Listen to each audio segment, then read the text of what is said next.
La rentrée, c'est aussi cette année des nouveautés, des nouvelles perspectives offertes aux élèves. Vous étiez cet après-midi au lycée Bristol de Cannes. Vous avez choisi de mettre en valeur l'apprentissage à travers une formation inédite. C'est un BTS communication, une semaine au lycée, une semaine en entreprise. Beaucoup de candidats sur Parcoursup et une vingtaine d'élus. Écoutez ces quelques réactions recueillies par Véronique Varin et Éric Jacquet.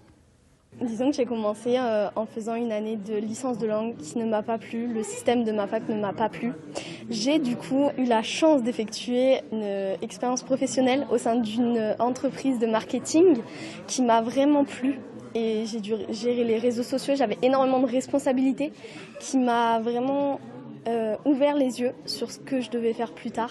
J'ai donc choisi le BTS communication et en alternance car je trouve que assimiler les cours et le travail est vraiment la meilleure des choses pour nous. Pour moi, c'était un moyen de me sentir utile et de m'investir parce que je mets en pratique mes cours. Et du coup, je peux dire, ah, j'ai vu ça, donc je vais le mettre en pratique dans mon entreprise.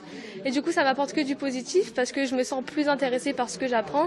Alors qu'avant, par exemple, dans mon bac général, je ne savais pas du tout quoi faire de mes connaissances. Et la communication s'est tellement développée qu'aujourd'hui, on a besoin de techniciens.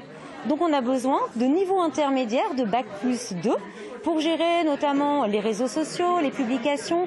Et de nombreuses entreprises, même des petites et moyennes entreprises, ont des chargés de com qui se retrouvent quelquefois dépassés par la charge de travail. Et finalement, avoir un apprenti, ça les aide vraiment. Alors Richard Lagagné, la formation en alternance, ça existe déjà, on connaît. Qu'est-ce qu'il y a de nouveau là? Alors, d'abord, c'est une nouvelle formation dans notre académie, mais c'est un très bel exemple de ce qu'on souhaite développer davantage encore.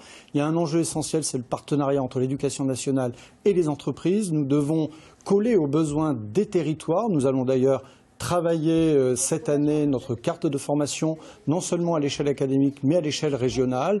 Nous développons l'action en apprentissage et ce BTS le traduit de façon très concrète.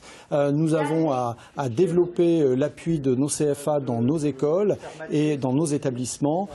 Et là, je crois qu'il y a un enjeu essentiel et la crise que nous venons de traverser, l'impact économique associé à cette crise que nous sommes en train de vivre, eh bien, nous invite activement à développer l'apprentissage. Un plan a été lancé à l'échelle nationale par le Premier ministre et nous nous y inscrivons pleinement.